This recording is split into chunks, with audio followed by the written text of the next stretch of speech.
Guardians, we've picked up a high-gain transmission. Origin point is somewhere along the coast, near the Cosmodrome.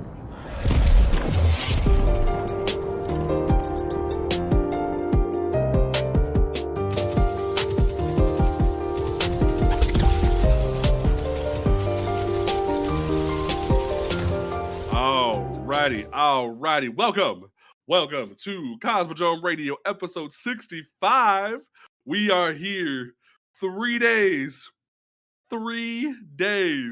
until the culmination of a 10-year journey is upon us.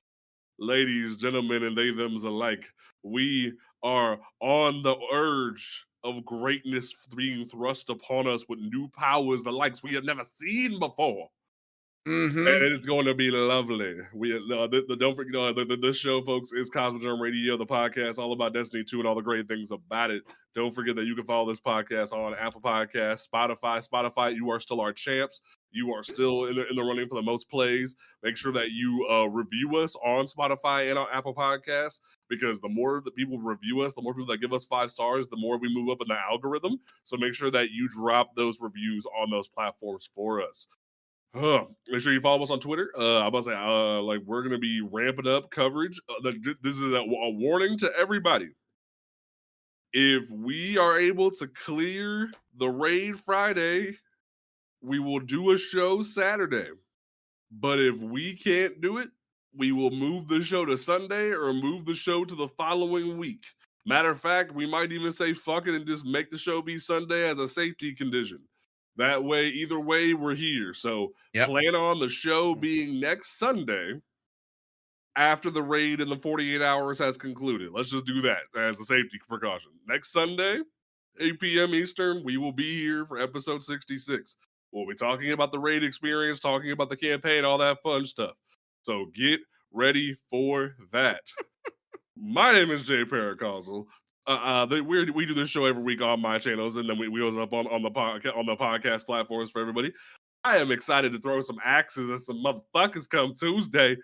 But the Void Titans will be reborn in a new light. It's gonna be great. So get ready for that. To my right, we have my spicy brother, the man who just could not get away from the macrocosm bus earlier today. Man, it was getting Holy hounded. shit. This Cajun, how you doing, bud? Outside of that, great week. Absolutely great week. And yes, by the way, someone just brought it up. Happy Pride Month. Happy Pride Month. Yeah, happy Pride Month to all the gays, days, and everybody in between. Y'all celebrated. This month is about y'all. But definitely. Outside of that, freaking great. I'm itching. I'm freaking salivating, ready to get into final shape.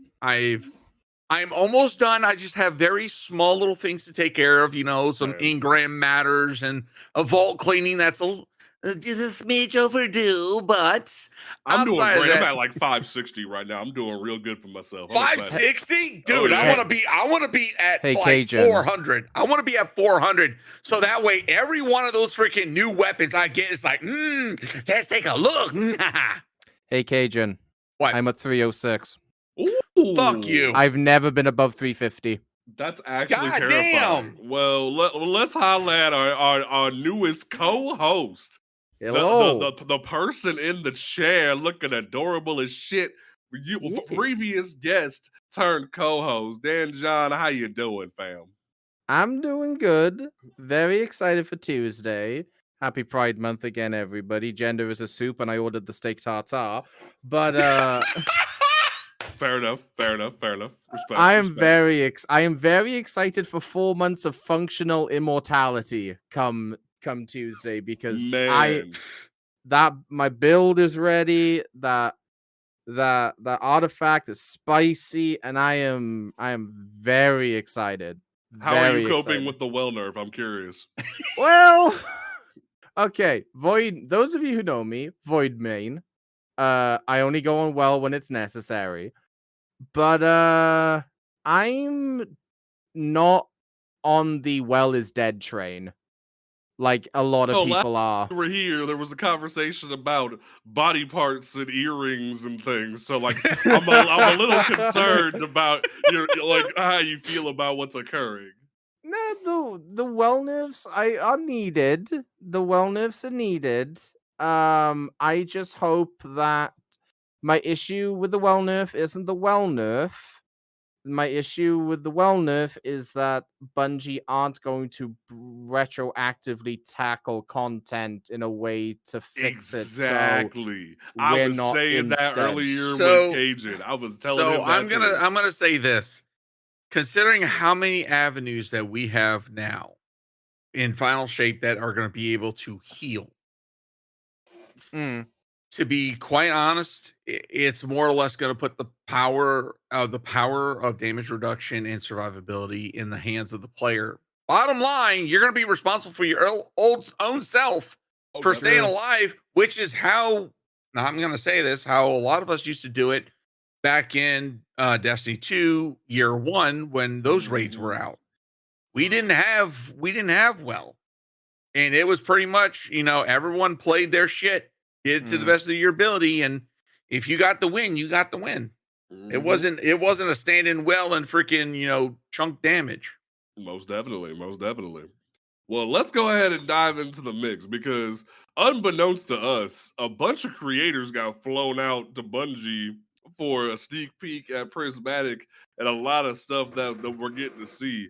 And so before we jump into that, there was something I forgot to put on the freaking list of things to talk about. This we gotta at least give some minutes to this. Okay. The launch trailer. Oh, The launch trailer. That I think the entirety of the Destiny 2 community got their proverbial mind rocked with that masterpiece. By the way, Bungie, the cinema team over there. Fantastic stuff. I'm so excited. Fucking And it wasn't until afterwards someone told me that the song that was played in the trailer was Billie Eilish. Yeah, Billie Eilish. I was like, okay, I'm going to give them a fucking listen. But absolutely fucking fantastic. That was an amazing launch trailer. If that did anything but increase the fucking hype factor. I will say, after hearing that trailer, or seeing it rather, I'm starting to be on the Keith David is a disciple of the Witness hype train. I'm gonna keep it a buck. Keith 50. David is a perfect recast of Zavala. I said this when they announced it. Most definitely. He is a perfect recast. I'm starting to believe the idea that Zavala might be the next disciple at this point because the way they were it's gonna be a wait and see on that one, man. So, and trust me, I feel that, but it's like wait and see. So I have a theory. Okay. I'm a former film student, so I've edited trailers. I've made stuff. I know how film at conventions work. I think that is a massive misdirection. I think Ikora. No, I think what's gonna happen. Let's go. Ballheads rise up. The witness is gonna tempt Zavala with all of this stuff that have we can bring back Safi. Yeah, he'll tempt him with Sophia, tempt him with his son and everything. He's gonna be that close, and is going to say no, and he's gonna want to confront the witness head on, and that is Ikora saying, "Don't be an idiot. Let us go with you." That is my theory. I don't think Zavala will be tempted he'll be tempted, but I don't think he's going to be as close as the trailer makes it look out. We'll have to see. I very am much excited for what comes next, but we'll have to play ball and see what happens. But yeah, Tuesday is too far away. Oh, it's too far. But let's talk about some of these previews because I think it was about like 13 or 14 creators got called out to Bungie for some previews and some stuff.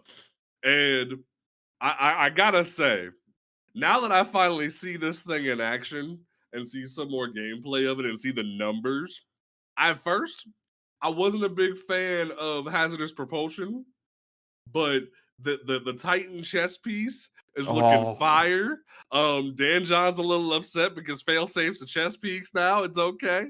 Bungie, make her relevant, please. She's a chess piece now. It's okay. Keep her in her ship and make her relevant, please.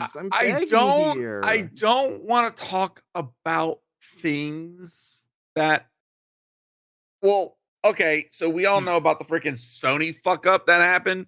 Okay, let's confront this real quick. Let's just get it off the docket. We are not talking about leaks. Leaks are off the table. mods are in chat. For the live version, leakers will be banned. Why leaks off? I'm Welsh. I'm half leak by nature. That's You great. could have told me this before I signed the contract. I can't be. Wait, there's a contract? Apparently. I mean, Cajun, you've been bribing me apparently for what chat said. but just to put out there, like any of the things that came from the Sony leak will not be discussed today. That being said, okay. Yeah. But we will talk about that when the time comes. But yes, hazardous propulsion looks dope, fun. That new Titan gauntlet. Those are busted. Synthos are dead. Long live those arms. I understand why like Strand Titan caught an early nerf. Because if these arms would have been released in today's sandbox, everything's dead. It'd have been yeah. real bad. And then the Twid. Okay, not to jump the gun, but the Twid this week showing off the freaking artifact perks. Oh my god! Oh yeah! Strand Titans, get ready! Num num num. Now, when it comes to the Hunter exotics, the chest piece looks kind of cool. It's pretty as hell. It looks great, but like and that's coming from a hunter. It's meh. We'll have to see how those arc mines kind of play out. Now, Bungie, I thought we just talked about why roaches are bad about a few months ago, and then you give hunters these legs. What? We had a roach meta define trials for 3 months, only for you to say, "Here's some more legs to give you more roaches." What? I'll be honest, I forgot what the legs they're trying to get people away from stompies. You can't knock Bungie for that. I don't knock them. I just think it's funny that, like, similar to the Strand Titan thing, we're nerfing shit just to give us more broken shit. It just feels weird. So what were the hunter legs again? Because I've legitimately forgotten what they've done. Gifted conviction, I believe. They make it so I think it's something involving your strand, Cologne. Let me pull up the trailer. It gets rid of you on radar. Right. Removes you from radar. Yeah. When you're near your threated specter and gives you 2 more roaches. Yeah, so like roaches. Someone just corrected. Gift of Conviction is the chest piece. Okay, I can't remember what the leggings are. Is the legs. Balance of power is the legs. Right. Okay. I'm gonna be honest. That's 100% PvP, and I think it's gonna be a good. I think it's gonna be a good one for freaking hunters. But like, why does it feel like all the hunter shit is being just made into PvP shit? That's what I want to know. Like your super looks PvP oriented, your exotics look PvP oriented. Like it looks like hunters are getting the raw end of the deal here. No, we're not. And I'm gonna stand by that part because we got one. Thank you. Still hunt. Okay. Still hunt's busted. Still hunt. Precision kills or picking up orbs of power will enact Golden Gun on a long reload. Now, the best part about it is that it synergizes with Celestial Nighthawk. So instead of 3 Golden Gun shots, hunters with Celestial Nighthawk will get 1 powerful shot that, according to earlier tests, is going to rival Izanagi's Burden. It's about 95. From what I've seen, it's about 95% the damage of an actual Golden Gun. So, like, theoretically, you can sit there and rock fucking like Scatter Signal, Cataphract, and Still Hunt. Thank you, Riddle Gaming. Thank you, Riddle Gaming. Is precision hits, not kills. The fact that Riddle just pointed that out is even hilarious. But like the fact that like you can run Cataphract, Still Hunt, and a Scatter Signal on, and the fact that it synergizes with the Bird Mask has me like, oh no. So as soon as that gun got revealed in Dada's, I'm not taking it off. As soon as that video Dada's video went up, I was in a call with a couple of my clanmates, and I instantly thought of the new DPS because we all know, RIP Marksman Golden Gun spam. Long may it die because it was ridiculous. Yes, it was so dumb. Like the idea you could have 6 Golden Guns just spinning in a circle like a tramp, like on a fucking carousel, just fucking going pop, pop, pop. Like that was ridiculous. So, Cajun, let me ask you, how does 3 celestial shots in 10 seconds sound? Oh yeah! Fill the gun with Golden Gun energy right before DPS. pop the gun, shoot it. Have the well and the bubble go down, dodge to pick up those orbs. 3 precision shots gets you another golden gun. Pop it, bang, pop your actual golden gun, bang. That's nearly 900,000 damage in 10 seconds. That's gonna be fucking stupid. And I'm fucking down with it. I love it. Okay. So now for the Warlock shit. Mask of the Speaker. I'm very excited. I love how Bungie Y'all just are kinda, healing bitches. Well, no, what I find so funny about the freaking speaker site helmet. I love how Bungie just kind of went, hey, so we noticed you're not using the Warlock glaive enough. It's a glaive. It's a glaive. Here's a helmet that gives you the glaive. And I'm like, really, Bungie? Okay, here's the thing. I wonder if there's going to be synergy between the glaive and that helm. You might be able to have 2 healing turrets up at the same time. Yeah. Oh, dude, that would be. However, that's not. So I'm wondering if that'll proc with Lumina. Ooh. Because the last time I was on this podcast, I give a shout out to my boy Rune and their amazing healing abilities. They were crying not crying, but they were lamenting the death of Healy Warlock after the well nerfs. And then between the Speaker's Mask and then the Healy Rifle, which we'll probably get onto, I am very excited for the 2 perks that roll on that auto rifle. Oh yeah. Plus Red Death and its catalyst. I think Healy Warlock is a completely viable endgame build. Yeah, it is completely viable. Despite the well nerf, you could do it. You could be fully just. Lumina's is the second biggest damage buff in the game. It's only trailing Banner Titan Shield. And also, FYI, I'm willing to wager all of this is going to synergize with something like freaking Ember of Benevolence. Oh yeah. Mm-hmm. So if you're in a solar build, Ember of Benevolence, you're going to be freaking rocking like nobody's business, keeping your abilities up. Yeah. So have fun with that little bit of knowledge. Now, in terms of the other thing y'all get, I like that Cajun and I were correct that the new Warlock chess piece is going to let Warlock suspend off 1 arcane needle. Mm-hmm. I like that. I think them doing that, the Metadoxia, the fact that you can do it off of 1, and then we were correct that the more arcane needles hit a target increases the suspension size. I was like, bravo. I'm glad we called that correctly. If it required the 3 needles, it would be unusable. DOA.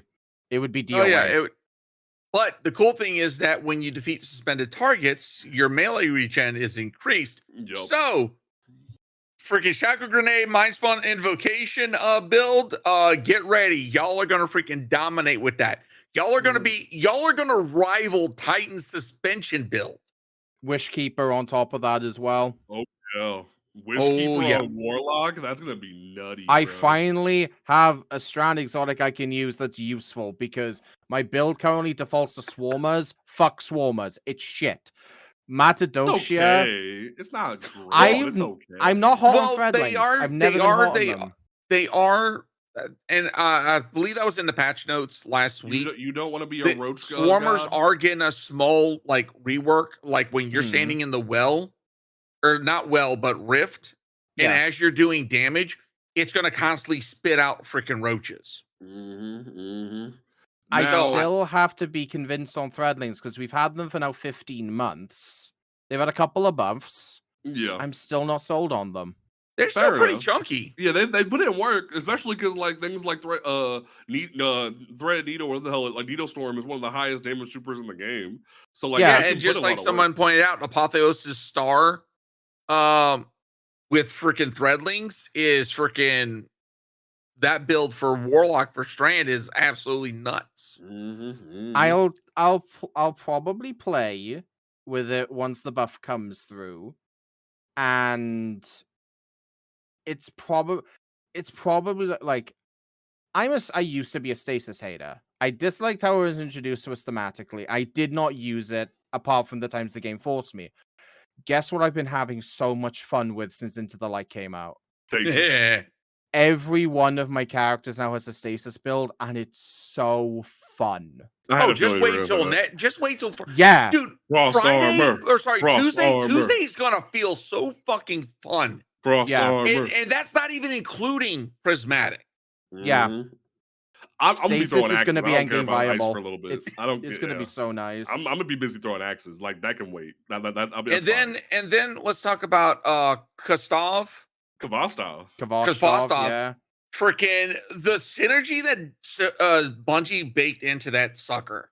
Okay, yeah, it ricochets on the 7. I love Bungie and 7s.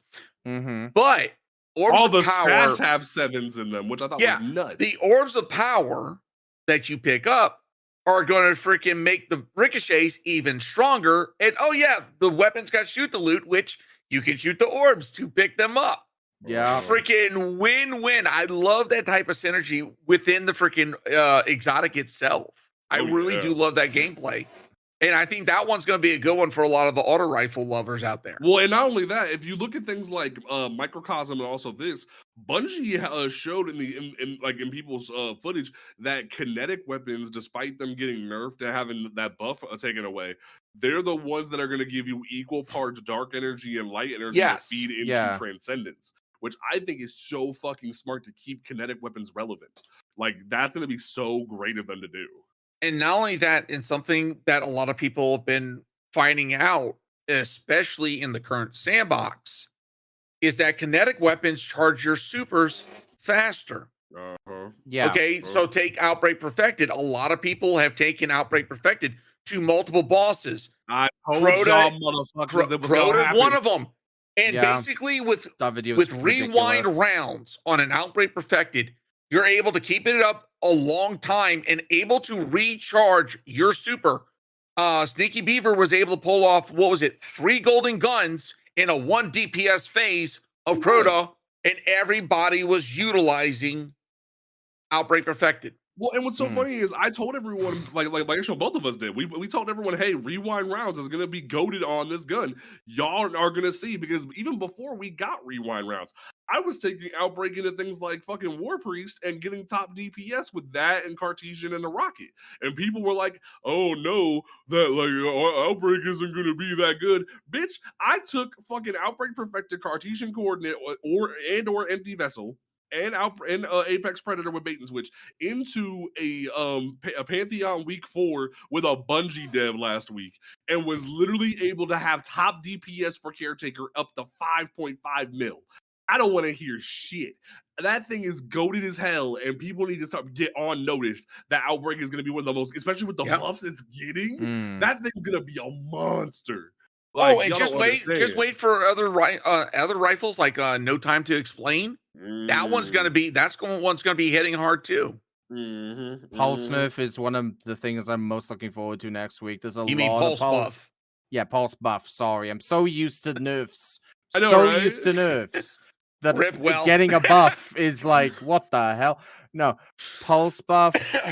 I have waiting for its moment a shiny blast furnace with rapid hit kinetic tremors, and I am so excited to use that thing. I've been chasing a kinetic tremor Firefly blast furnace, and Bungie's like, oh no, bitch, you're getting one or the other. And it's like, come on, Bungie, give me the damn shiny with it. That's me and Luna's. I can either get Heal Clip or I can get Incandescent. I can't get both. Now let's talk about the rebirth of a legend, kids. I thought I would never see this motherfucker again, because when Crimson came out, I was like, yay, Red Death came back in one way or another. But then Bungie was like, nah, homie, you just wait and see.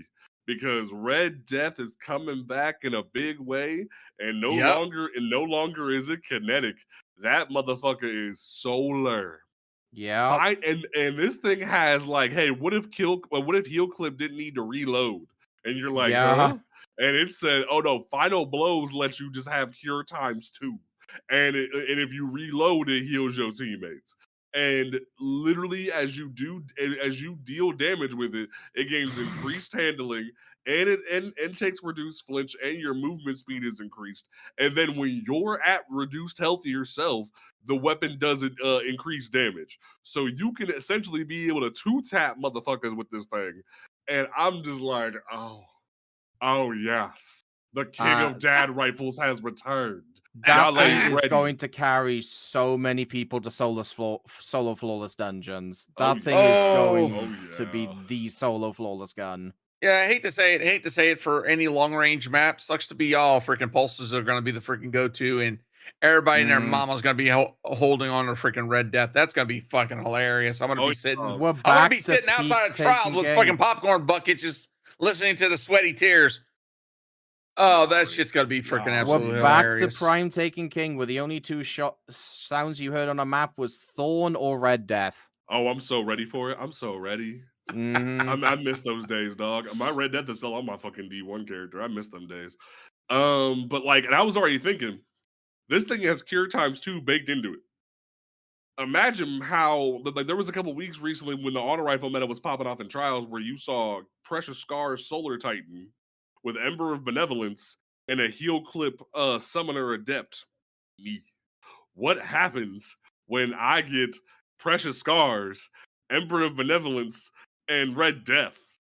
Pain for everybody else. Oh God. Resto and cure for free? I'll take it all day, baby. I'm gonna be immortal. Y'all can't handle me. I hope this is your vengeance time for freaking hunters getting screwed over the way that they have. I'm just saying. Shit. Y'all want to nerf my bubble, bitch? I'm gonna come back with a hammer and beat y'all's ass. I don't need that shit. I've been telling y'all motherfuckers that bubble wasn't broken to begin with, and y'all want to go, oh, nerf bubble, bitch. Y'all gonna see what happens when bubble gets nerfed. Calling for wait, PvP or PvE? PvP. I was calling it for PvP. No, I can understand a PvP nerf. Bubble was not a problem in PvP. If you had a problem with bubble in PvP, you didn't know how to fucking counter shit. No, if you didn't have a problem with bubble in PvP, it's called you had your super. Yeah. Or you had conditional, or you knew how to drop a barricade in a bubble, or you knew how to suspend somebody. Like, there were so many ways to counter bubble. And you had Hake breach armaments, you had conditional, you had like so many other things. And motherfuckers are like, oh, just nerf it. It's like, okay, whatever, fuck it. But yeah, that's just speaking of nerfs, and now all of a sudden getting buffs in a different way, let's talk about the artifact perks. So this week, baby. Bungie shared the artifact perks. And just when we thought, okay, they nerfed some shit, they're not going to buff it in some fucking way. Yoink, motherfucker, here we go. So you know that functional immortality for 4 months I mentioned at the top of the show? My prismatic build will be able to get Devour, Volatile Rounds, Woven Mail, Weaken, Frost Armor if someone's running that, Radiant, and 4 of those are on 1 orb pickup. Well, let's talk about this for a second. Nothing will kill me. Because you got literally freaking DanJon's freaking Warlock's going to have more buffs than the winner of RuPaul's Drag Race. Just saying. Someone in my clan said, Dan, they just fixed the UI. You just fucking broke it again. Like, all right. So in our standard column 1, we got our freaking champ perks, pulse rifle, and SMGs are going to be our anti-barrier, which yes, I'm fucking down for. I was freaking excited for that. Unstoppable is sidearm and scout rifle. So Polaris Lance users, get ready for that fun. I'm excited for scouts to have their moment in the sun again. Well, now, here's the thing. This, like, if you think about it, there was a time a while back where anti-barrier pulse rifle was a thing. What's a pulse rifle, guys? Oh boy. Outbreak perfected. And what interacts with anti-barrier pulse rifle, guys? Nanites. And nanites, like I remember, what was it? The one Nessus Cabal strike that has the giant Minotaur at the end. the drill. Like that thing, how many anti-barriers there are in that strike. Oh yeah. When the anti-barrier pulse rifle is a thing, steamroll it. Steamroll. Oh, it's gonna be easy. Here's the issue, though. Bungie need to unvolt that strike. They had it 2 seasons ago. Well, no, that we haven't had it in like 6 seasons because the problem was right before Lightfall came out, they said the Nessus one with the drill, right? What happened was Bungie said that and something else that we're going to rework how they did Lake of Shadows. Exodus Crash. They were going to rework it how they did the arms dealer in Lake of Shadows, but then they haven't done it, so we haven't seen them as GMs. And God knows how long. I know what you're thinking of. It was the featured strike 3 times during Guardian games. That's what you're thinking about. It wasn't that it was a Nightfall. It was part of Guardian games. It was like, okay. Yeah. It wasn't part of like Conqueror or some shit. Can I just say, breath of fresh air, that strike does not need to be touched. Just give us more tanks. Bungie, give us more tanks, and the strike is perfect. Thank you very much. Okay, all right. So back to this. Overload hand cannons. That's going to be fun. Fate bringers back, bitch. Fate bringers back. So instead of rockets this time around, overload swords. I've already been briefed that I'm not allowed to use a sword in a GM to take care of a fucking overload champ. Okay, do I look like a Titan? Mister, I'm gonna go punch shit. Crayola freaking sponsored. Now listen, Linda. I have a very strong memory of yo ass taking a glaive in the PsyOps Battleground moon, thinking you were going to use Unstoppable Glaive, and then a witch tearing your head off. I don't use glaives. That wasn't me. Was it? Oh no, that was someone else. No, I apologize. But like, but I want to stress this real quick. This is a warning for just anybody. This is not the season or the episode, rather, for you to run up into GM content with a sword. No, this is not that time. This is because with the amount of healing and like self-fulfilling on column 4 and column 5. No, this is totally the fucking season you run up on an overload with a sword. This is the only season. I can't co-sign it. Aurora Salami, we are running a GM where all of us are using overload sword. We are doing it. But watch me be the only motherfucker that survives, and I'm gonna have a compilation of y'all motherfuckers. You know what? Hey, Bungie, if any of the devs are actually listening to this, I swear to God, these two, freaking JP owes me subs. If there's a triumph for running a GM with the whole squad using swords, I'll laugh my fucking ass off. Oh, it's just for the season for Echo. You know what? I'll allow it. That would be absolutely hilarious. I would fucking laugh my ass off. But no, also Unstoppable Sidearm is back, so that's gonna be fun. Just having the rocket sidearm, especially because we're getting 2 rocket sidearms. Nobody's talking about that. We're getting 2 rocket sidearms. Mm-hmm. One that's Strand, and Proctor said we're getting a solar one. Which the Strand is coming out. In the Pale Heart. Yeah. Mm-hmm. What the thing is, like, there was a roll of that I wanted. Column, I haven't pulled up the call. Column 3 rolls with Lead from Gold, Slice, Beacon Rounds, Demo, Stats for All, Subsistence, and one of the new perks. I can't think of it right now. Column 4 has Desperate Measures, Adrenaline Junkie, Vorpal, Golden Tricorn, Multi-Kill Clip for some godforsaken reason, and Hatchling and One for All. Now, for me, I'm looking at Demo and Hatchling or Demo One for All or even like Demo Vorpal, like, ooh, that look kind of juiced up. Or like Slice Vorpal or something like that. Mm-hmm. What was it called? Am I thinking of the Call? Is that the right gun? Yeah, the Call is the Strand. I am a man, or an NB, very simple tastes. I see Subsistence column 3. I see Adrenaline Junkie column 4. I need to visit the doctor because the erection hasn't gone down in 4 hours. No, because like, you know what? Let's talk about this because I have a hot take that no one wants to admit. Subsistence is one of the worst perks Bungie has ever designed, and I will die on that hill. I hate to wreck your erection, on the gun.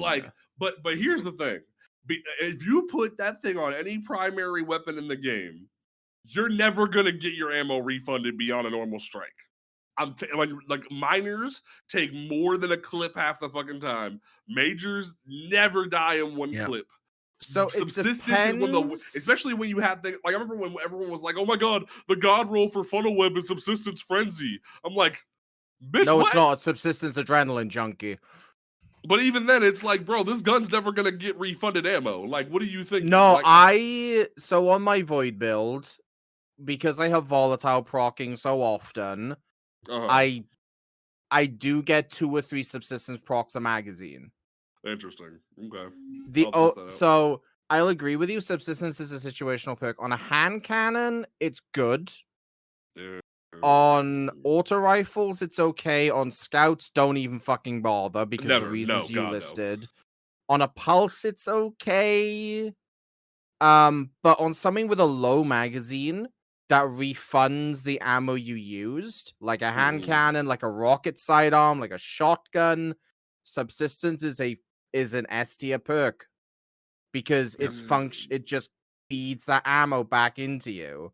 That rocket sidearm is calling me, baby. I need it. We'll have to see. I'm more excited for the solar one because incandescent on a rocket sidearm sounds good. Also, tidbit for Titans out there because somebody tested this while they were at Bungie a few weeks ago.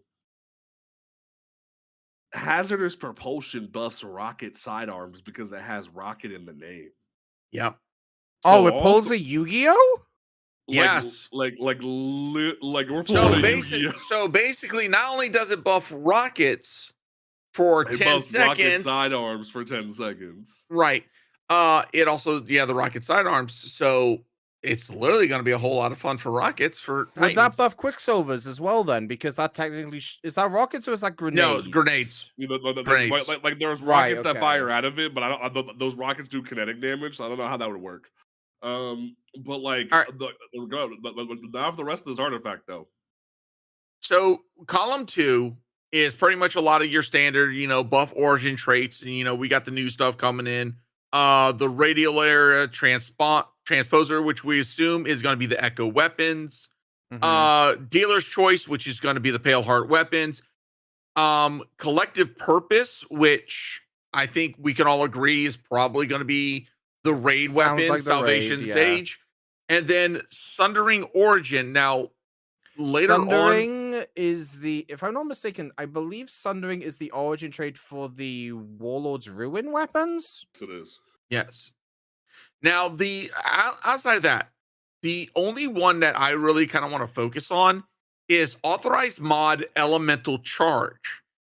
The energy cost of elemental charge mods are significantly discounted. Now, those are a 3 energy cost in the legs. And what they do is that anytime you pick up an elemental charge, that's Ionic Trace, Fire Sprays, Devour, pick up Tangles, destroy Tangles, or pick up a Frost Shard, you have a significant chance of getting an armor charge. So with that type of gameplay loop, that could be pretty freaking good. Oh, I leave elemental charge already on like most of my like Lorelei builds when I'm picking up like scavenger ammo and stuff like that. But like in terms of that, like especially with how people are saying, it's one of those things. Like for me, it's one of those things depending upon the content. Like if I need a lot of damage, I'm gonna double stack freaking Void and just have my recuperation, so that way at least when I pick up orbs that I'm pooping out, it's like okay, I got some extra heals. Outside of that, if I'm doing low tier content where it's like I don't need to really worry about freaking balls to the wall DPS, elemental charge, absolute. And with that cost, freaking goated. So I just want to point out another 2 of the other 2 column second column perks. Saint's Inspiration, rounds loaded by the Cast No or Shadows origin perk can overflow the magazine. Now, I originally thought Saint Trials, new Trials origin trait. No, that wouldn't be the thing. No. Season Dawn weapons are coming back, baby. Season of the Dawn weapons are back. Y'all about to be afraid of me. I'm about to be tripping. Y'all rounds loaded can overflow the magazine. Oh, you know, and if you that's gonna be busted. It's gonna be that's busted. Gonna be something like picking up ammo or kill or like an orb or something can gen ammo from thin air. Yeah, that's gonna be immediately one of the best origin traits in the game. And definitely, especially with freaking Perfect Paradox. Perfect Paradox, Steel Feather Repeater. I'm gonna tell you right now, for a lot of Titans out there, and even some Assassin Cowl's Hunter out there, Liar's Handshake Hunters, get ready, because if Perfect Paradox rolls the way that I think it is going to roll, with some perk, 1-2 punch, get ready, especially with a freaking origin perk like that. Oh God. I'm just thinking of Martyr's Retribution with 2 or 3 grenades in the tube. I am very excited. Oh, you about to get dirty. Oh, yeah, baby.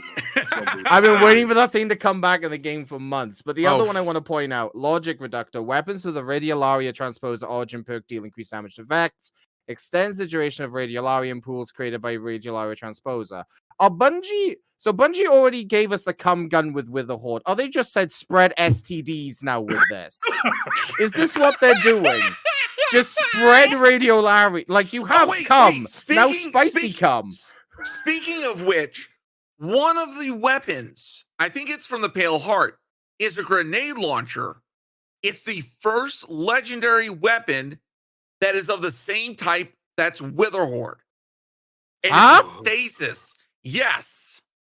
Oh yeah. If you look at it, it has like an area of something of area of denial. That's what they're calling that. That's what they're calling that frame now. I need 5 minutes. I'll be right back. We'll have to see how that goes. That's gonna be goated. But all right. So elemental siphon is back. That's cool. It's gonna lower your siphon mod cost. Creeping chill. Stasis weapon final blows against slowed or frozen targets release a burst that slows. So what I'm hearing is pull out that wicked implement. Wicked implement is so a lot of people sleep on Wicked Implement because it's just a stasis scout rifle with headstone. Bitch, y'all don't understand. Next season, it'll have 30 in the mag when you pick up 3 stasis shards. That thing gens stasis shards on kill. That thing slows. That thing makes crystals. That thing is going to be so good at spreading damage resist next season. The people are not fucking ready for Plus, think of something like Cadmus Lance Ridge Cap that actually is going to be viable next season because of the changes they're making to Diamond Lances. You can drop a Rally Barricade as a Titan, pop out Wicked Implement, start shooting a target and slow it and freeze it to grab the Diamond Lance next to you, chuck it down lane, and because of how they rework Diamond Lances, it shatters frozen and stasis crystal targets. So literally, you're gonna have a perfect game loop of just non-stop DR. I would like to highlight though, if you use the armor, I forget what it's called. It's the one where it replaces your barricade with stasis crystals. Hoarfrost. Thank you.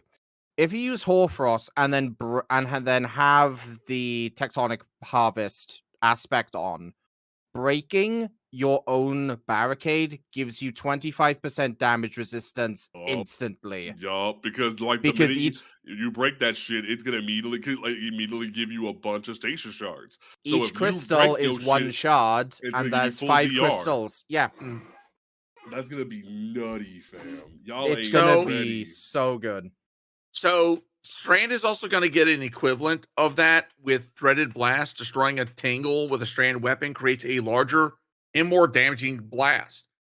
Didn't we have that on the Artifact a couple of seasons ago? Yeah, we did. Or something like that. Yeah. That was really good. Oh yeah, also, it was really. Can we talk about what literally is going to be like a permanent artifact mod for every PvP player next season? Press the advantage, breaking a combatant shield grants increased weapon stability, handling, and reload speed, and swords gain increased guard resistance.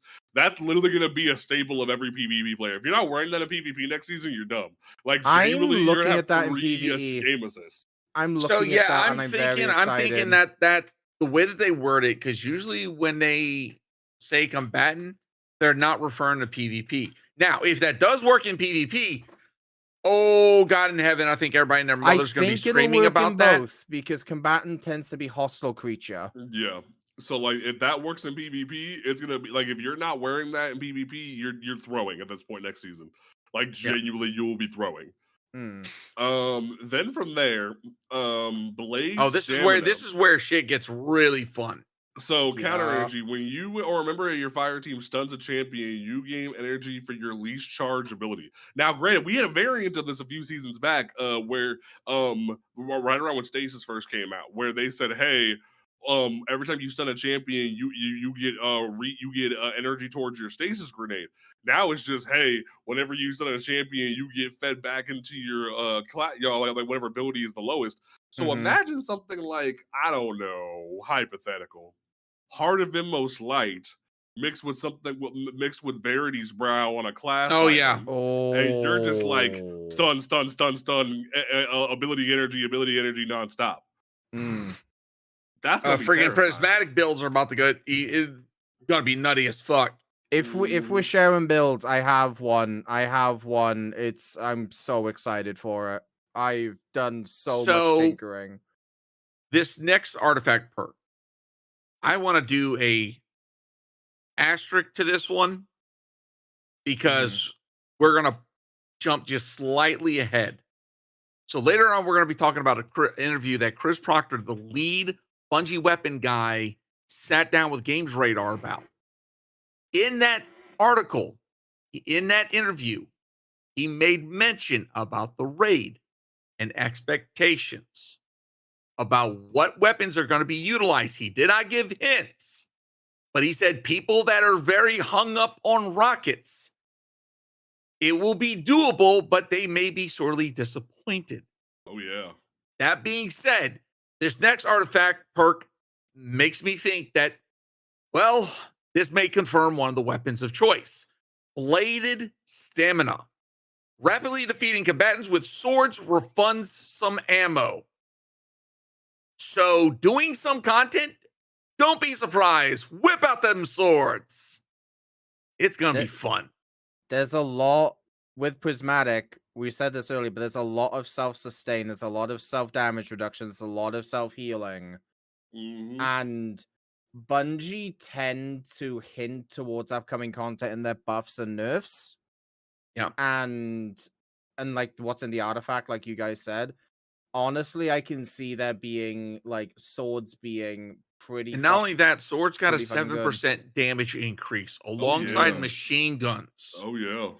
Rockets was the only class of power weapons that did not get a buff. Now let's understandable. I'm going to talk about two perks, like both one from the third column, one from the fourth column together, because I feel like they really much synergize. I think I know what you're talking. Hit me with it. So Void, like hegemony. I don't know how you say it. Come on. While you have a Void or Prismatic subclass equipped, defeating weakened targets provides a small amount of Void overshield, and then on top of that, expanding Abyss. Void sources deal increased damage to weakened targets. So I don't know how y'all Titans feel, but I've heard from people that the new Axe Super weakens targets on throw. Yeah. So what's gonna happen when I start throwing axes at bitches and I just get Void Overshield for free? That's gonna be fun. Not only that, the fact that we're gonna be using anything that weakens a target is going to increase the damage. Any weapon that has the ability to weaken is going to be freaking goated for doing any type of raid bosses. So if you got Buried Bloodline with Catalyst, get ready. Freaking the new Titan Super, get ready. Boop Cannon. I forget what it's called. And not only that, it's all Void sources to the weakened target. That's it. So if you're walking around with a fucking tractor cannon and just booping shit, that's gonna be. And not only that, nasty. let's say you weaken a target. Edge transit, stand up and represent, because get ready, you're gonna be freaking chucking. Man. And by the way, to lead back into my theory that swords are gonna be relevant. Falling Guillotine. Falling Guillotine. It's a sword, and it's Void. So you're welcome. I know. Start farming. I know JP flying the flag for Titan. However, your boy here, Void lock since day one. My current Void build has weakening grenades in it. I go -40 on stats to be as good as I do. It's a crutch. It's a curse, I know. However, I'd like to just very quickly derail us to talk about my prismatic build because I'm going to fucking destroy everything come Tuesday. So my prismatic build... Everything. My prismatic build will give me volatile on grenades. Nade kills will give me volatile. They will also give me weakening to all of my void weapons. And then, well, anything that doesn't die to the grenade is then weakened. So if I just kill that with a recluse, it'll deal extra damage because the target's weakened. And then that weakened target will give me a small amount of void overshield. And then after that, I'm going to jump a little bit to another column 5 perk called Shield Crush. While you have Woven Mail, Frost Armor, or a Void Overshield, your melee recharges faster, and you deal increased damage. Throwing shields for days, bitches! Or Titans, get ready! Or Arcane Needle plus Lightning Surge. Ooh. But no, think about this for a second. We're getting an exotic that when you have Banner of War, you're around your allies and you heal your allies, it refunds melee energy. And that, like, while they are nerfing Into the Fray a little bit, they're giving a shield crush, which refunds your melee energy. I'm thinking Frenzy Blade's about to be tearing up the court, y'all. I don't know about y'all. It already was. It didn't need the buff. I'm not going to say no to the buff. However, when I play with Aurora and Salami, 2 of my best friends and 2 of my clanmates, on my Void build, they can make me feel inadequate because they're punching everything like it's West Side Story. Next season, I'm not going to see a single ad to make my engine start because I'm just going to hear boom, boom, boom with their 2 Banner of Wars just punching everything in Guam. I'm gonna be like, I know I just talked up my builds. I'm so excited to use my build. I'm not gonna be able to use the fucking build because these 2 motherfuckers are gonna punch everything before I get my nade back. Oh, and not only that, hold up. If they're not punching shit, they're probably gonna be fleeing swords. Column 5, the next perk, Argent Blade. This is now the 3rd perk that is sword related. Get the hint, people. While you have an armor charge, dealing damage with a sword consumes armor charge and empowers your sword for a short time, granting it bonus damage and energy charge rate. Now, here's the thing, kids. Don't think you can just tie Lucent Blade into this and do a bunch of shit because, like, Lucent Blade takes all of your armor charges. Yep. So you're going to have to choose one or the other. And I think Argent Blade is the smarter choice. It only takes one of your armor charges. Argent Blade's the smartest choice, yeah. Yes. Exactly. So don't think you can tie both of those together because you can't. And especially if you're still picking up freaking orbs all over the place. Oh, it's going to be stupid fucking fun for some freaking sword play for a while. Freaking gotta love it. And then we missed a couple of perks over in Prismatic Transfer, which this one has me like, holy crap. When you cast your super, each member of your fire team with a super type that different than yours gains bonus to weapon damage. So what's funny here is Bungie is incentivizing players not to all lean on something, i.e. 6 golden guns, and actually try to have synergy amongst your builds. And that's really fucking cool, my guy. We had a similar mod to this a couple of seasons ago. It might have been Defiance. It might have been Witch. I can't remember. I think it was Witch. But the issue with this mod, at least back then, is if you proc this mod with a well, the well buff overseeded Prismatic Transfer, so it was a non-factor. If that is still the case, Prismatic Transfer in a column where you can only pick 2 perks, because you need to pick 10 of them before you get to column 5. If you take Prismatic Transfer and it still works the same way as it did back then, that is no other way for it. That's a waste of a column 5 perk. Yeah, kind of. One thing that I want to touch on that I'm really excited about is we missed in column 4 Galvanic Armor. When you have Arc or Prismatic subclass equipped, incoming damage from combatants is reduced while amplified. Now, we already know, Titans, that we're getting increased DR for our thunderclaps. So picture this. For during the animation, right. So so picture this, if you will. Proc amplified off an arc weapon kill or some shit, or a grenade or some shit. Then you make sure your point contact cannon brace is applied. Then you charge your thunderclap. You can't die. That sounds pretty sexy to me. I don't know. It is gonna be freaking very interesting. This overall, this artifact perk is all over the place, and I freaking love it. Like, get ready. If you're someone that swaps a lot of different loadouts to different subclasses for different content, whatnot, you're gonna be swapping out your freaking artifact perks nonstop. Which, to that I say, Bungie, please, for the love of God, allow us to tie artifact perks to loadouts, so that way when we swap loadouts, it automatically swaps the perks. Please make it stupid simple. So, a quick thing about galvanic armor. I was watching Dado do his Twid video live. He made a very good point. Arc only has 2 nouns at the minute, being Amplify and Jolt. Is this Bungie? Because Arc has no self-sustain, it has no damage resistance, it has no self-healing. Is this Bungie kind of live server testing Arc damage resist and giving it another, and thinking, okay, if this doesn't break the game, we can give Arc its own damage resist and call it galvanized? Honestly, I think it is, and I've been calling for this for some time.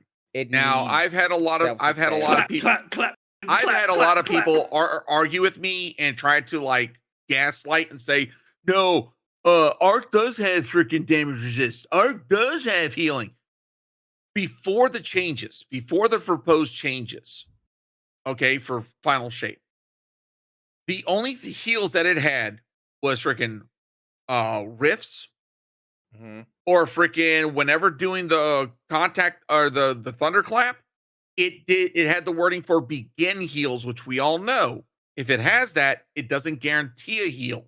It just starts to regenerate. Yeah. And if you receive any damage, it automatically stops. So which we know is crap. Yup. Right? So like knockout does heal you, but the thing about it is you have to continuously get the kill off the melee or the grenade for knockout to keep helping you. Right. So if we have something universal, it would be great. Right. And then there was only one fragment that provided any sort of DR, and it was the lowest of any class, of any subclass. It was 25%. But in order to get that, you had to be within 15 meters within 3 enemies.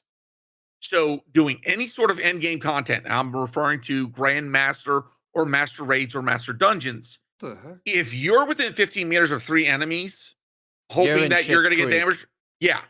So that's why me and several other people said Arc is not in a good place for end game.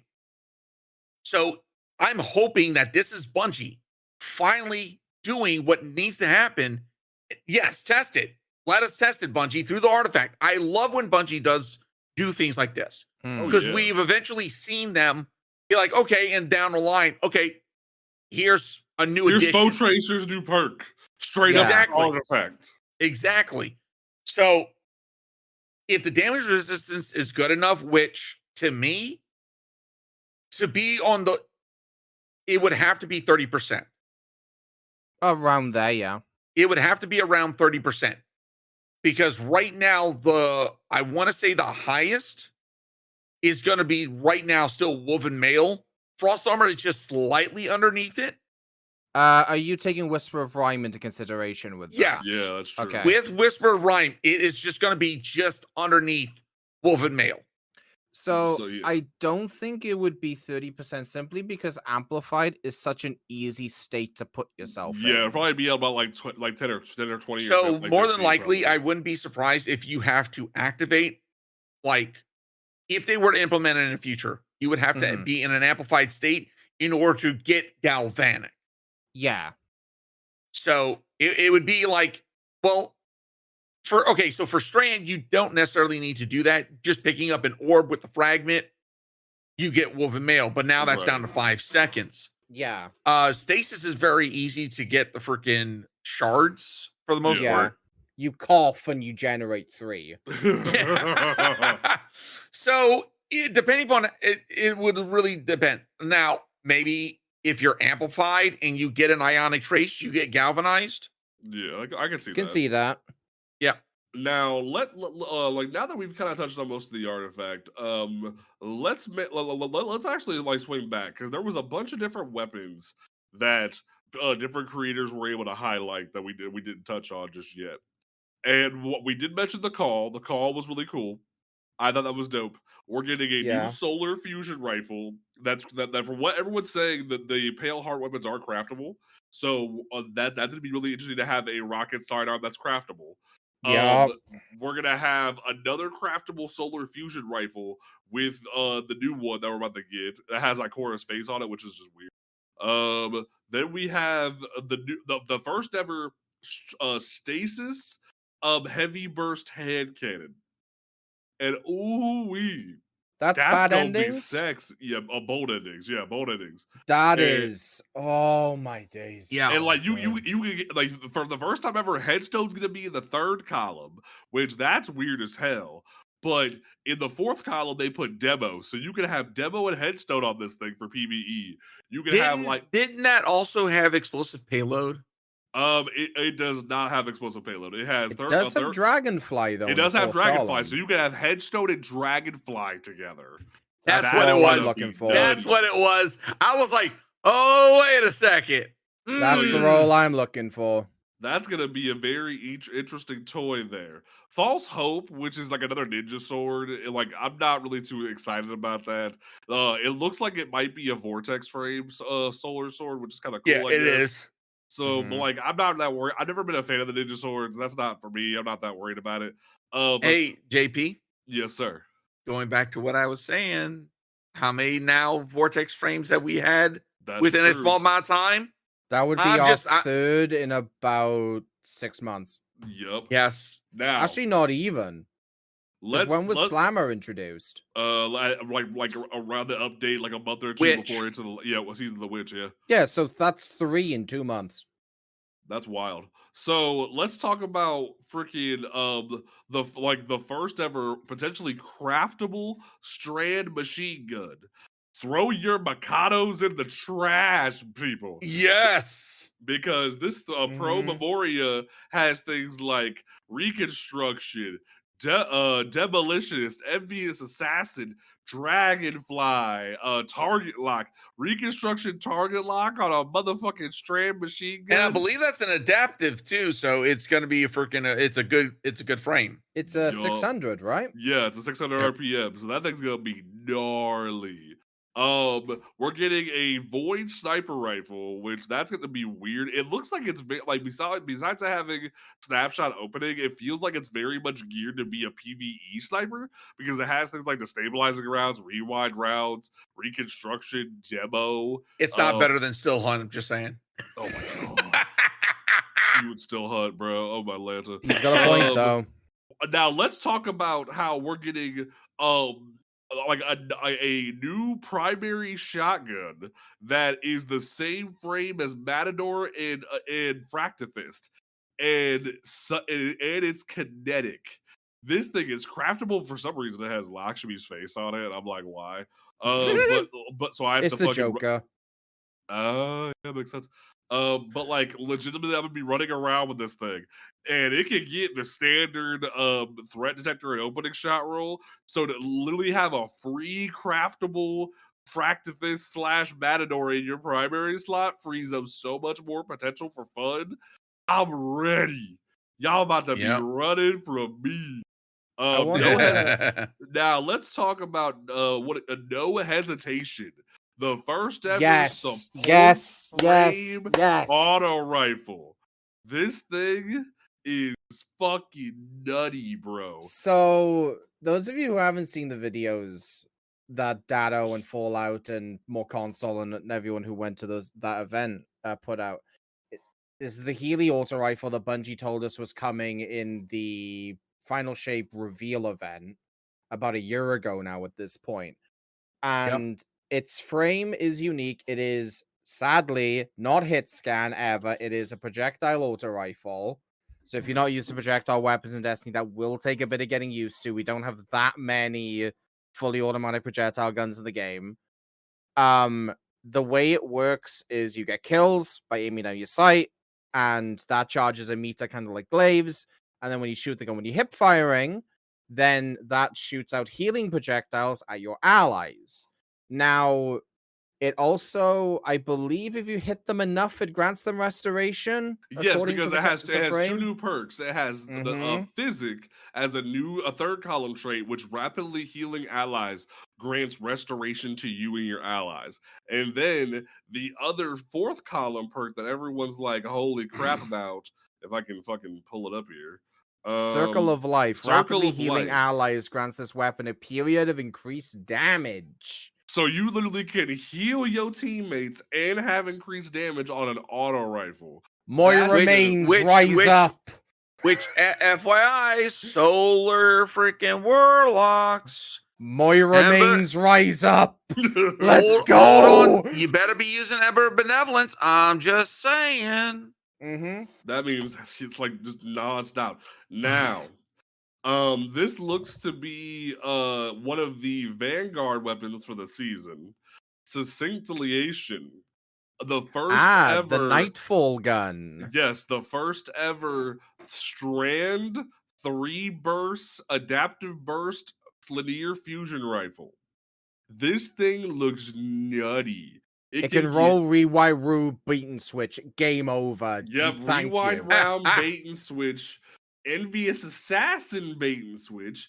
Rapid hit, slice, cornered, auto-loading, hatchling, firing line. That's going to be interesting to see which does better, firing line or bait and switch. That's going to be interesting. So I'd like to point something out about it.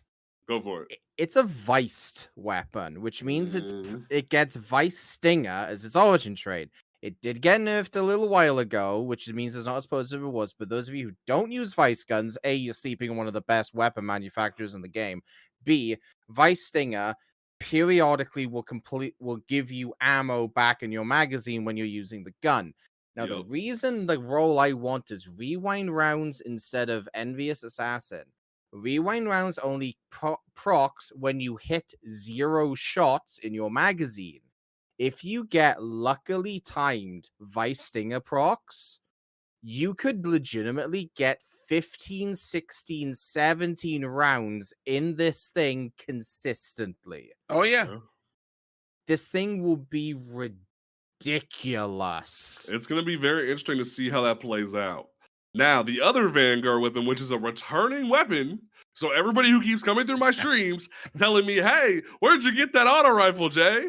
Where'd you get that auto rifle? Hey, I can't get that auto rifle. Well, now you can, motherfucker. Leave me alone. Shadow Praise is coming back, and it has some juice to it. Things like overflow back on it. Volt shot on it for the first time. I'm already like stats for all, volt shot, perfect combo, perfect juice. If you want a really good standard roll for it, overflow in one for all or overflow demo. Like there's if you want a PvP roll, surplus, gut shot straight. Like there's a lot of good things here. This thing is one of the best workhorse weapons in the game, and the fact that it's going to be enhanceable. Does the jolt from Volt Shot proc stats for all? Yes. Seriously? Yep. I did not know that. That's gone on my list. Yeah, that's going to be nutty. Better Devils is back and it's Strand, so PvP mains rise up. The only issue is that has a phone book for a perk list. Yeah, that's what happens with the fucking Crucible gun. Same thing with Gambit. Gambit's getting Hush back, so you're about to see motherfuckers who miss Hush going into Gambit. But here's the thing, though, I feel bad for Hush because Hush is entering back into the meta in a time where we have so many good bows for the first time in God knows how long. You have Priastics, you have Tyranny of Heaven, you have Point of the Stag, you have the Racketor from Season of Defiance, you have the Warlord's Ruin bow. There's so many good bows right now in the game. So Hush is coming back in the game when there's already a better version of it, which is Priastics. because it can roll with Archer's Tempo and Incandescent like pre-Asterix, but it's going to take you an eternity to get it. So it's very much like we already have the thing you're looking for at home, and that's the kind of the side effect of power creep, where Hush is coming back into the game where it can't really do nothing. Is Pre-Astyanax, if you want to get the best roll, obviously you need to be doing GMs, because then you get Adepts, you get the Adept mods, you get Focus Encoding with that. Yep. The issue with that is it's not... GMs are getting more accessible to new players and are getting more accessible to people who don't do a lot of endgame content, but it's still a hurdle even with Fireteam Finder. Having Hush have a similar perk pool. I'm not mad at Hush having a very similar perk pool in the same room, is because then it gives those players a very similar role, and depending on how Archer's Gambit is... Oh yeah, you can have Archer's Tempo and Archer's Gambit on that thing at one time. Archer's Gambit is getting slightly tweaked from its old version, but I think it's still roughly about the same equivalent speed. Mm-hmm. That Archer's Tempo, Archer's Gambit might make That's rapid fire shooting right there. Yeah. Yeah. Yeah. And yes, you have the phone book of a perk list to get through it, but I've reset Gambit 15 times this season. My God, are you okay? Do we need to have an intervention? Like, you okay? Salami, how many times have you reset Gambit this season? It's upwards of 18, 19, 20, right? Dear Put God, it in chat. Let us share your say. I felt 18. Oh my God, I felt dirty resetting it once for the clan bounties for bounty prep. Y'all. Let me tell you. Bathe with me in the Church of the Worm. Parasite is one of the best guns for Gambit. Bathe with me. Fucking what? Oh yeah, no. I was Parasite stupid. Parasite's stupid, especially when you can do weird shit like Radiant Dance Machines to Parasite, brother. Like, it's so good. The way the me, Aurora, and Salami do, I know I'm referencing them a lot, but they're basically the only people I play with at this point because no one else plays the goddamn game. I do. Bank on the second lot, as always. My build in Gambit is Arc Warlock with chain reaction forbearance, so I just wipe rooms. I'll get about 15 stacks on my worm. I can go in. If I aim at the bank, if I hit the bank, that's 30 motes gone. Instantly. If you hit the bank with anything above 10, if anyone's banking, they're dead. Wow. Okay. I'm assuming you have to be hauling ass to get over there. So don't even attempt it if you're on the Titan map because it's way too big. Unless you spawn on Rig, you can get a good launch. I think from Red, you can get a good launch if you get to the window. But every other map, there is a position where if you're stood and you can aim it, you can just yeet that thing to Guam and just wipe a team. In Guam. You seem to be really interested in Guam. Look, it's either Guam or Uzbekistan, and I'm talking to Americans, so I may as well go with Guam, okay? Fair enough. But I'm not joking when I say this. Parasite is a slept-on invasion gun in Gambit. It's not even an invasion gun. It's just a great weapon. If you hit people don't see it coming. But I use it just for boss melting because I walk in with my hunter, which is Radiant Dance Machines. I fucking melted that shit. But they don't see it coming because if you're using not Cenotaph, that's the helmet. The gun with the cockroach in it. What's it called? The LMG. Fucking. I can't remember. This is your territory, Gator. I don't fucking know. Xenophage. Xenophage, thank you. Xenophage is disgusting. Wait, that's my territory. Xenophage is my favorite. So, Xenophage, you can always tell what the guy is because, well, there's a tracer the size of fucking Uganda, and also they're gonna be somewhere high where they can see the entire map. Cajun tonight. This is great. But this is why I'm back permanently. yes, you are. Tracer the size of Uganda. What the fuck? I mean, it's not. But with they're Worm, not wrong. They're right? not wrong. No, they're not. But it's the best description. I fucking love this. With Worm, I can launch that thing. I can be nowhere near where I launched it because it takes about, if you launch it right, it's about 5 seconds. I can be nowhere near where I launched it, and they were like, "What the fuck just killed me?" and I'm positioned with a shotgun, ready to blow them the fuck away if they come at me. Like, okay, so Parasite is so good. So I want to talk about one more thing, and then we're gonna get to the main topic of the evening, and just like talking about what Destiny means to us and all that jazz. So well-known stats fiend Mossy Max put out a thing where he talked about take with a giant grain of salt. Based on some of the preview footage in Grasp and the power level like changes in the TWID, I think the dungeons and probably raids are moving from a plus 20 cap to a -5 delta cap, equivalent to the Atrax Pantheon.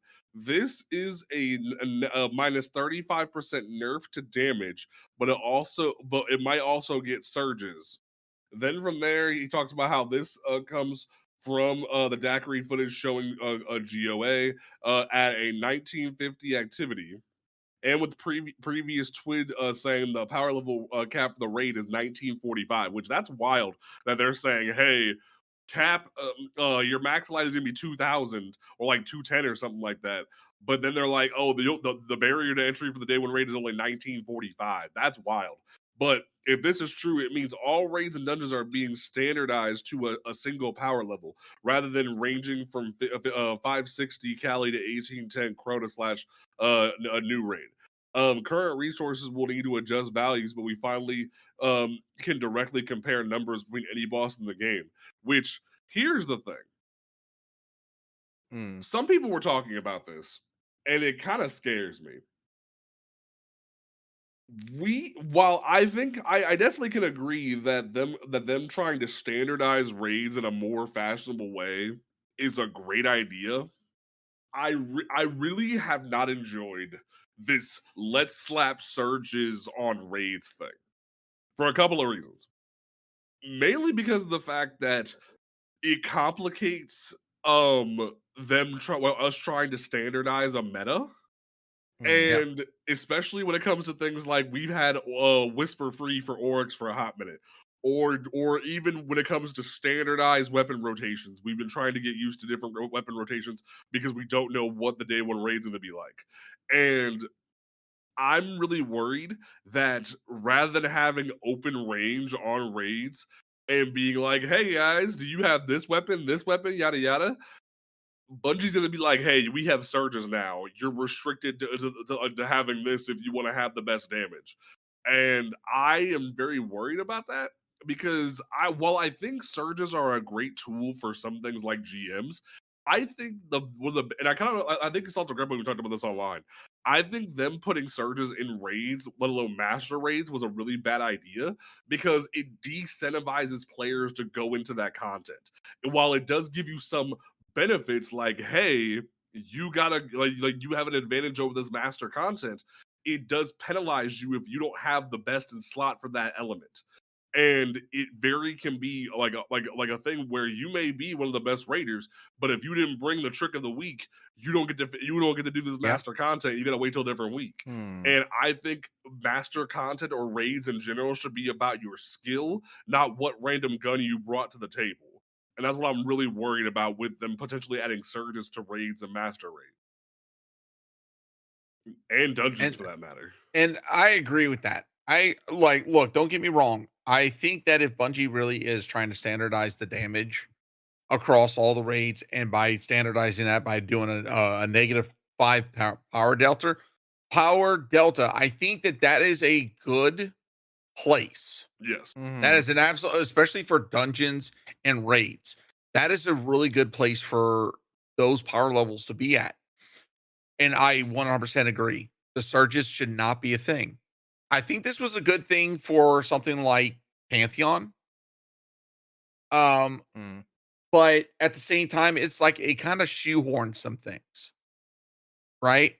Because I want to say it was week 2.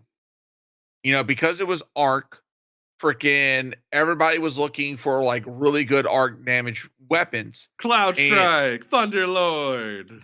Freaking not Manticore, freaking what was the other arc? No, the other arc machine gun. The one with the freaking rockets.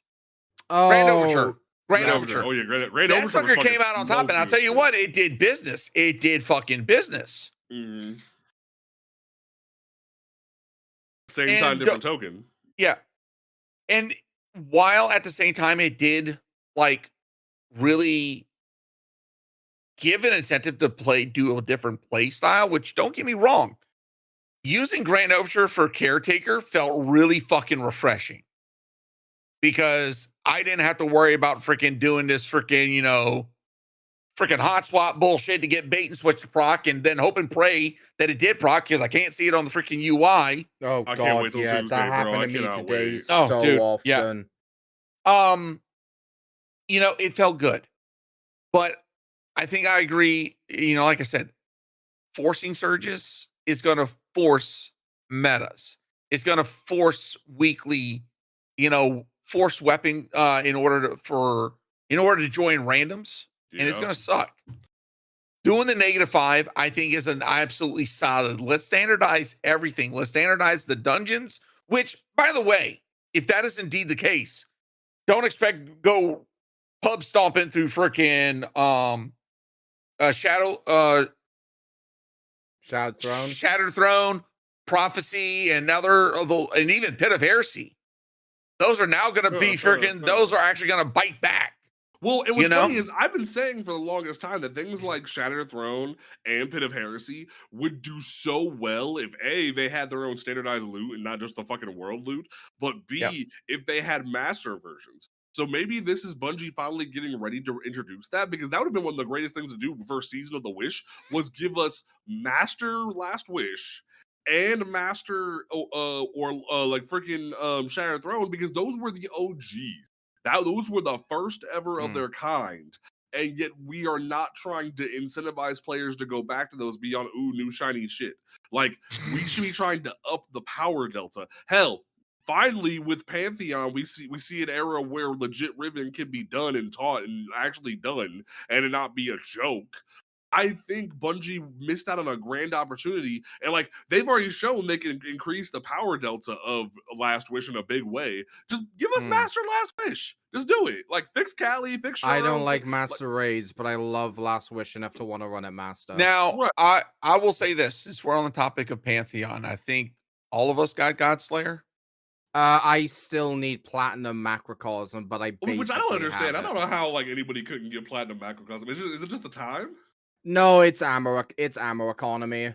So okay, that makes sense. Yeah. It's ammo economy. So this I switched to Cenotaph last time we tried it, and it just fixes the ammo economy. It's just getting into that part of the problem, and what I've seen is that the freaking shield pillars that the freaking Cabal use, if you shoot them and destroy them, the physics on them fuckers are insane. That anything within the vicinity is going to get blown to fucking hell. Yeah. I've seen so many freaking bricks get blown off, and it's like, fuck. And also the Colossi Stomp sends everything to Guam, the boss Stomp. Like, if you have ammo by any of the plates, you don't have to DPS. It's by the fucking door. Yeah. Like... Also, quick sleeper pick for Macrocosm that no one's been thinking about. Friggin' Symmetry kind of slaps. Just so you know, Symmetry puts in work, especially for your Centurions. Symmetry puts in work. I've been using conditional, and that's been But especially next season with Eddy Current, But go ahead, Cajun. But the point that I was going for was the fact that a lot of these fights that were fights that we took for granted in the normal raids. Looking at Riven, looking at Atrax, looking at freaking even Nezrak and Roll. Some of the changes that Bungie put in for these fights should be the standard, my guy. Like, I don't know why Bungie didn't do that. Okay, with the exception, I think we can all agree, with the exception of freaking Shadow Roll. Yeah, I was gonna say. Always Shadow Rogue. Always Shadow Rogue. Let's bring it. Always Shadow Rogue. Because you want to know why I say that? You want to know why I say that? Because the amount of times that I've gone, I like the amount of times that I've gone in there. Shadow Rogue, like quantifies the biggest problem with people who run Vow and in general with bosses like Nezzy and like Rogue, because if you run Nezzy the correct way and not just trying to hide on a plate, like Bungie trying to fix y'all from doing, then we all went on a fucking route. If you run it the correct way, these bosses are meant for you to not stay still. Too many motherfuckers are thinking they're comfy and can just stand in one place and not have to pay attention and put their head on a swivel. These bosses are supposed to challenge you, and people think they can just stand there like a bot. I love Shadow Roke as a concept because it made people wake up, put on damage resist mods, and actually do what they're supposed to do. And I literally watched a dev get his ass kicked by Shadow Roke, and I was like, wow, that's funny. Like, I enjoy that. But I like Rolk and like what you said, how Bungie intended to fight Rolk and Nezarek. I like those as concepts. However, those will like one of the major reasons for the well nerf is that we're just unkillable in a well. It does your taxes, it fucks your sister, it gets you your money from the bank, it does everything, right? It does everything you need a super to do. You're not wrong. But like it goes. What I'm reminded of is Reckoning. Bungie had to break their own design philosophy to challenge us in Reckoning by giving endless boopers, endless AoE, bosses with huge slams, bosses with huge health. Like, they had to break their own conventions to challenge us because we had Wells in Reckoning. Oh, yeah. And they've not really... Well, they've kind of learned from that now because they are nerfing Well. They are giving us more encounters where Well is good, but it isn't the be-all, end-all. Look at Caretaker, look at Macrocosm, look at Nezarek, look at Rulk. You know, they're giving us encounters where you can't really stay in one place for an extended period of time. But until we get an encounter like OG Oryx, where our damage is not dependent on our weapons and our loadouts, it's dependent on our actions, it's still going to be a problem. Because no matter what Bungie gives us, no matter what they do to our loadouts, oh, the boss walks around, okay, well. Yeah. That's the solution. But going back to the crux of this, the surges and the delta, I'm okay with it. And I feel like I'm very much in the minority of that. The -5, I'm completely fine with, because the things that kill you on -5, -10 isn't the ads. It's not understanding the fights, it's not understanding the encounters, it's not understanding the changes. Completely. I don't think when my clan attempted -5, I think we first tried almost everything -5, and we second tried everything -10. Mm-hmm. The ads are not the problem, -5, -10.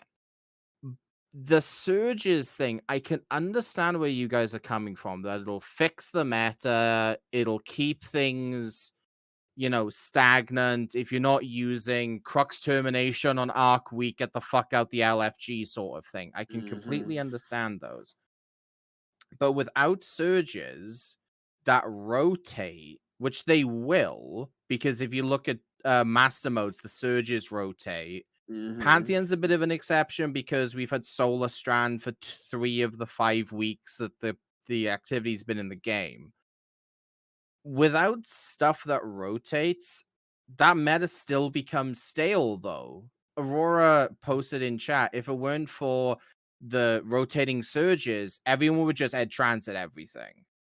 And while edge transit is without a doubt the best DPS weapon, it makes you think. Like on Arc Stasis Week, everyone was like, what the fuck do I use? I had to go get a Wendigo from Zavala, and then in the past day, I've had 3 Godroll Crux Terminations. Where the fuck were these 3 weeks ago, Bungie? Anyway, but you need to look at everything you have in front of you when it comes to surges. Think, okay, it's Solar Week. What can I use for Solar? Or, oh, it's Shotgun Week. Is Acreus viable? It changes up the fights. It changes up the meta, and it lets you use funny shit. And I will agree, but from a new player, or let's say a returning player that may not have a Fair. plethora of options, that puts them in a more of a carry situation. True. Whereas if they don't have the either a good weapon with that reacts to the surge, or even they have a really powerful weapon that is not, or a weak weapon that's fits the surge, it's gonna put them in, hey, now the players with the dominant weapon that matches the surge are gonna have to be the ones to really step up even more. Yeah. To where you're gonna see the more of the lopsided damage of, veteran players got freaking, big dick freaking damage, and then here's little low light with the freaking itty bitty damage because of the surge. I can see that. I can understand that, but I'm gonna use an example. Again, I'm gonna reference my clan here. Week 2 of Pantheon, -10. I think that was Void Week. Was week 2 Void Week, or was week 1 Void Week? Anyway, one of the weeks we got to Golgoroth, and we were all like, "What do we use? Whisper? Yeah, okay."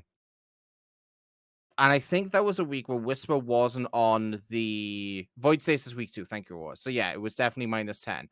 We all were like, "Oh, it's Golgoroth. We're not fucking using Edge Transit. Fuck it, let's Whisper him." Then it was like, oh wait, we have the Season of the Wish linear that fucking pounds his ass. We whispered him and we one phased Golgoroth. So surges help, but aren't until -5, -10. They're not completely necessary. That's you can fair. Kind of ignore them. Surges don't hinder the normal damage; they buff the excess damage, if you know what I mean. Yeah. Okay, that makes sense. I get what you're throwing down. I really don't want to be in a situation where it becomes another Gallahorn and Kick situation where if you don't have the best in slot, it ends up creating that kind of toxic environment.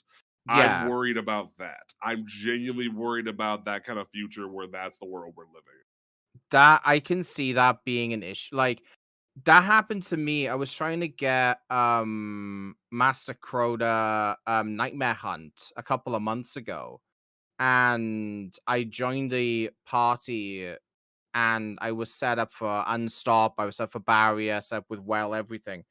They kicked me because I was not using a sword on Master Crota Nightmare Hunt, where if you're using a sword, you're a fucking idiot because you will just get clapped by the knights. Yep. It's like, I've come prepared for this, but because you guys are using Lament to kill something that doesn't need to be lamented, I've been kicked. Yep. The fuck? It doesn't make a whole lot of sense. So I feel like we're at a good spot there where it's like there's reason for concern, but there's reasons for hope for the future on that. Yeah. So I wanna wrap up the show here with just a thing of Bungie decided to hit us all with a little bit of a highlight reel where they're like, hey, here's some of your best exotics that you've used over the years, your favorite weapons, the class you've used, etc. etc. My email back up, yeah. And I very much want to be like, this game has meant so much to me. I have loved the past 65 episodes when it comes to this game. I have loved everything about this. I've loved everything about this game ever since the first time I picked it up. And I will say it was kind of satisfying looking at it and it's saying started with Titan, now you're still a Titan. I'm like, yeah, bitch, that's not what we do. But there's just certain weapons that were on this list that were so freaking impactful to me. Where it was like, yo, your Witherhoard's still there. Your Shira's Wrath, the thing that you got on the first time you ever went flawless, is there for you. Your Falling Guillotine, the thing that you just got back that you're still destroying with, is there for you. Divinity, the thing that I pride myself on because I love teaching people how to do Goss. It's there. The thing that I love about this is it gave people this feeling of you've done good keep doing good. I will say, my favorite thing about it was when it showed your favorite exotic armor. And to this day, Helma Say 14 is right there for me. Yeah, baller of the year. But I'm still excited for the future of this game. Yeah. I will say one of my favorite moments this entire game was getting my first ever big seal, which was Fatebreaker. Everybody and their mama came into the LFG going, I'm gonna rock T-Crash with Curious of the Falling Star, and I'm gonna hit Atheon. And I was like, good luck with that. And I was the one motherfucker with Saint 14 helm on that ran bubble for when the Warlocks died because couldn't do shit against Master Atheon when it first came out. And that's why, ironically enough, Bubble got nerfed a few months later. But legitimately, I was the dude who would drop bubbles and save everybody from the fucking supplicants, would protect everybody. That way they could step out and do a little bit of damage. And I was the guy that finally was able to hit Atheon and get the dub for that Fatebreaker title. And it was all because of Helma Say 14. And the fact that I found, especially the first day of Pride Month, like finding a character like Saint that has meant the world to me over the past few years, that has given me validation as a queer person, that has given me so much like power as a Titan to feel like I can conquer anything. The fact that we're literally getting a void axe that I'm going to be able to chop down enemies with in 3 days has me so excited. I have a void build prepped for that thing specifically, and I'm so excited to do that. So like, I am so excited. Dan, you're the new person in town. Why don't you talk about like what this game means to you real quick? I started playing Destiny literally day one I could. Day one of the alpha, Destiny 1.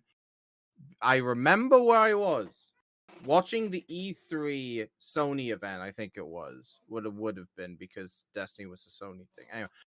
And there were 2 betas I signed up for. Battlefield Hardline and Destiny 1. I knew nothing about Destiny. I thought, I've got nothing to play. FIFA's dead. I'll sign up. COD's dead. It looks like a fun game. I never played Halo, but Halo has been wax lyrical enough thousands of times. Signed up for the beta, got in day 1, played Hunter. And I instantly fell in love with the PvP, which is a damn sight different to how I feel about PvP nowadays. Great. Exactly. But Destiny has been like a constant in my own existence for the past 10 years. If it wasn't for Destiny, I wouldn't have met my clanmates. I wouldn't have met my partner in a very weird roundabout way. I wouldn't have been able to have worked on a very incredible tabletop rendition of Destiny back when that was in alpha with Dungeons and Destiny. I wouldn't have been able to meet some of the people some of y'all know me for content, and I fucking love this game. And I just cannot imagine a world where I do not have Destiny 2 installed. This game is by far one of the most fun like shooters I've ever played. It's some of the the best desire items that I've ever played. It's the best. It's the only game I've gone this in depth in lore wise, apart from COD Zombies when that wasn't a clusterfuck and a half. Like Destiny is that weird game where I'm so ingrained in it, I can't imagine myself not being in there. And there is just so many facets of this game that are in my life that I cannot wait for the next 10 years of Bungie and of Destiny, because I just sign me up. I know a lot of people have gotten jaded of this game over the years. I know a lot of people didn't pre-order Witch Queen straight away. I know a lot of people despise Lightfall and still do, despite their misguided idiocies, because it's still one of the best stories in the game. Don't at me.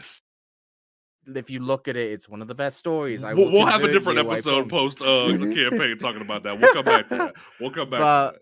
But every time I've taken a break from this game, be it Dark Below in Destiny 1, be it before the April update in Taken King, be it Curse of Osiris and Warmind, be it Season of Dawn, which isn't that good of a season, don't at me.